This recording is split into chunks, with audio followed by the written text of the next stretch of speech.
ஸ்ரீமதே ராமானுஜாய நமஹ. ஸ்ரீமத் அழகியசிங்கர் திருவடிகள் சரணம் சரணம். கல்யாண் ஜுவல்லர்ஸ் பாக்யம் தொலைக்காட்சி நேயர் பெருமக்களுக்கு அடியனுடைய சிரம் தாழ்ந்த நமஸ்காரங்கள். ஆனந்த ராகமாய் ஓர் ஆன்மீக பயணம். நீங்கள் பார்த்து கொண்டிருப்பது உங்கள் பாக்யம் சேனல். வழங்குவோர் அன்புடன் கல்யாண் ஜுவல்லர்ஸ்.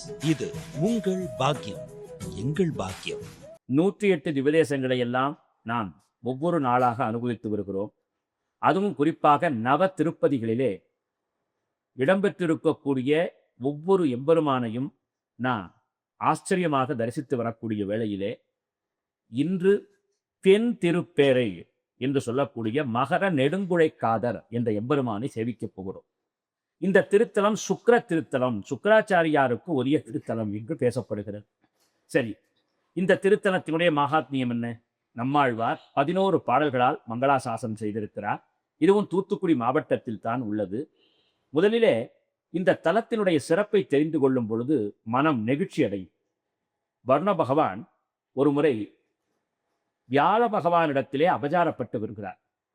அவரை எடுத்தறிந்து பேசிவிட வியாழ பகவான் வருணனிடம் கோபித்து கொண்டு சென்று விடுகிறார்.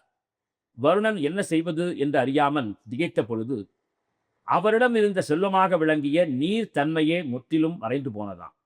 என்ன செய்ய முடியும்? இதற்கு தீர்வு என்ன? அபச்சாரம் செய்த வியாழ பகவானிடத்திலேயே சென்று இதற்கான பரிகாரத்தை கேட்போம் என்று சொல்லி அவர் சென்று வியாழனிடத்திலே சென்று நமஸ்கரிக்கிறார்.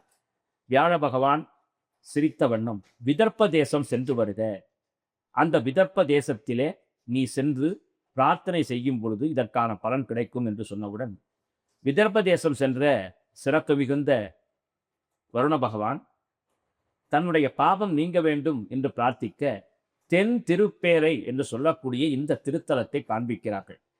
உடனடியாக இந்த திருத்தலத்திற்கு வந்த மழை கடவுளான வருணன் கடுமையான தவத்தை ஏற்றுகிறான். வருணம், அதாவது வேதத்திலே சொல்லப்படுகிறது வருணோ தர்மபதி நாம், அதாவது வருணனுக்கு தர்மபதி என்று பெயர். தர்மம் எங்கெங்கெல்லாம் இருக்கிறதோ அங்கெல்லாம் மழை பொழியும். மகாபாரதத்திலே ஒரு அற்புதமான சம்பவத்தை சொல்லுவார்கள்.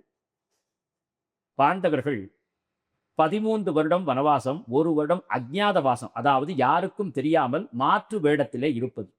அவர்கள் என்ன செய்தார்களாம்? விராட தேசத்திலே சென்று தங்களை ஐக்கியப்படுத்தி கொண்டார்கள். தர்மம், அதாவது தர்மதேவர் அரசருக்கு அறிவுரை சொல்லக்கூடிய ஒரு நுட்பமான பதவி ஏற்றுக்கொண்டார். பீமன் அந்த விராட தேசத்தினுடைய சமையல் செய்யக்கூடிய ஊழியராக மாறினார். பிரகன்னலை என்ற பெயரிலே அர்ஜுனன் நகும்சகனாக உருமாறி விராட ராஜாவினுடைய புதல்விக்கு நடனத்தை பயிற்றுவித்தான். சகாதேவனும் நகுலனும் குதிரை வீரர்களாக விளங்கி பாதுகாத்தனர். இதிலே விசேஷமாக திரௌபதி தான் இங்கே விராட பர்வதத்தினுடைய, அதாவது விராட அரசனுடைய தேவிக்கு கைங்கரியம் செய்யக்கூடியவளாக விளங்கினாள்.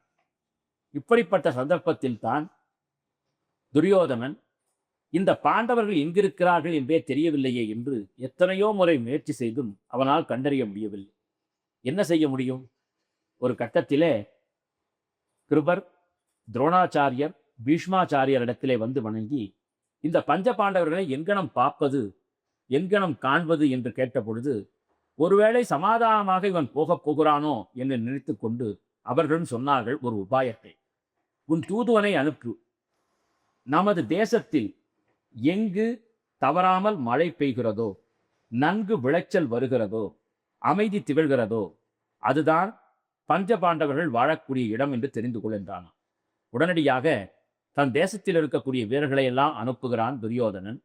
பல தேசங்களுக்கு போயிட்டு வந்து திரும்பி வந்தார்கள். விராட தேசத்திற்கு சென்ற பொழுது அங்கிருந்து வந்த தகவல் அவனை ஆச்சரியப்படுத்தியது.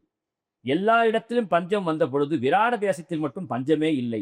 நன்கு மழை பொழிகிறது, பசுமாடுகள் நன்று பாலை சுரக்கின்றன, நல்ல விளைச்சல் இருக்கிறது என்றவுடன் அறிந்து கொண்டான். ஒருவேளை அங்குதான் இவர்கள் இருப்பார்களோ என்று நினைத்து கொண்டு உடனடியாக படை நடத்தி சென்றதும் ஆனிலை கவர்ந்ததும் விராடனுடைய புதல்வன் இப்படிப்பட்ட துரியோதனாதிகளை எப்படி எதிர்கொள்ள முடியும் என்று நினைத்த தருணத்திலே பிரகன்னலை தான் சாரதியாகிறேன் என்று சொல்லி வன்னி மரத்தடிக்கு அழைத்துச் சென்று பாண்டவர்கள் மறைத்து வைத்திருந்த, அதாவது தாங்கள் மறைத்து வைத்திருந்த ஆயுதங்களை எல்லாம் எடுத்துக்கொண்டாளாம். அதுவும் பிரகன்னரை அர்ஜுனன் அல்லவா தனது காண்டீபத்தை எடுத்த பொழுது அந்த விராட அரசனுடைய புதல்வன் கேட்டான், நீ யார் என்று. நான் தான் அர்ஜுனன் என்று சொன்ன பொழுது நம்பவில்லை. உன்னுடைய 12 பெயர்களை சொல் என்றவுடன் அர்ஜுனன் சொன்னான். அதற்கு பிறகு அந்த விராட யுத்தத்திலே பீஷ்மர், துரோணர், கிருபாச்சாரியர், அஸ்வத்தாமன், துரியோதனன், துச்சாதனன், கர்ணன், சகுனி ஆகியோரை அர்ஜுனன் வெற்றி கண்டான். மோகனாஸ்திர பிரயோகம் செய்து அனைவரையும் வீழ்த்தினான். இது எதற்காக சொல்லுகிறோம் என்றால், ஒரு இடத்திலே தர்மம் நிலை பெற்றிருக்கிறது என்று சொல்ல வேண்டும் என்றால் அங்கு மழை நன்கு பெய்ய வேண்டும். எனவே மழை கடவுளான வருணனே சாபம் மேற்கொண்டு அந்த சாபத்தை எங்கு தீர்ப்பது என்று தெரியாமல் இந்த தென் திருப்பேரைக்கு வந்து சாபத்தை தீர்த்து கொண்டான். இதை அறிந்த சுக்கராச்சாரியார் உடனடியாக தானும் வந்து தவம் இருந்து இந்த பெருமாளை வணங்கி வழிபட்டு தனக்கான தலமாக உருமாற்றிக் கொண்டார். எனவே வெள்ளி என்று சொல்லக்கூடிய சுக்கிரனுக்கான உரிய தலம் தென் திருப்பேரை. 11 பாசுரங்கள் நம்மாழ்வாருடைய பாசுரங்களால் மங்களாசாசனம் செய்யப்பட்டிருக்கிறது.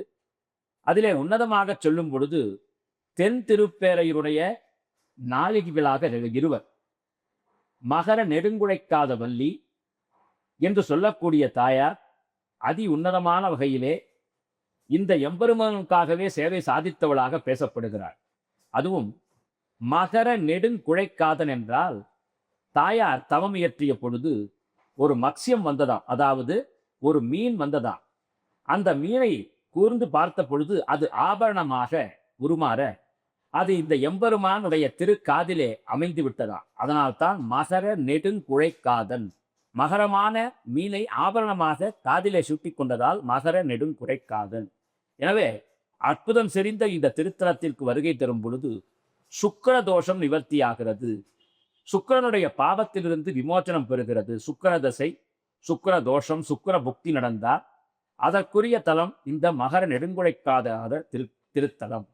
முக்கியமாக துளாராசிக்காரர்கள் எல்லாம் இந்த தென் திருப்பேரைக்கு வர வேண்டும். ரிஷபராசிக்காரர்கள் வர வேண்டும். அவ்வாறு வரும்பொழுது சுக்கராச்சாரியாருக்கு தெய்வமாக விளங்கக்கூடிய மகாலட்சுமியின் பேரருள் பெருங்கருணை எல்லோருக்குமே கிடைக்கும். ஆச்சரியமான திருக்கோவில். சுற்றி பிரதட்சணமாக வரும் பொழுதே பெருமாள் ஆலயத்திற்குண்டான அத்தனை அம்சங்களையும் தன்னகத்தே கொண்டு பூஞ்சோலைக்கு நடுவிலே பெருமாள் எழுந்தருளி இருப்பதைப் போலே அதி அற்புதமான ஒரு திருத்தலமாக காட்சி தருகிறது.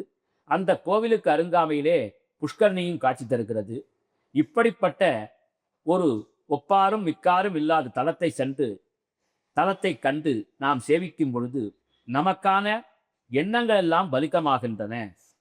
முக்கியமாக களத்திர தோஷம் இருப்பவர்கள் இந்த தலத்திற்கு வெள்ளிக்கிழமை என்று வர வேண்டும். வெண்பட்டு சாத்த வேண்டும். தாயாருக்கு வெண்தாமரை மாலை, மொச்சை ஆகியவற்றை சமர்ப்பணம் செய்தால் கல்யாண தோஷங்கள் இருந்தால் அவற்றிலிருந்து விடுபட்டு விடலாம் என்று சொல்லப்படுகிறது. களத்திர காரகனே சுக்கராச்சாரியார் தான்.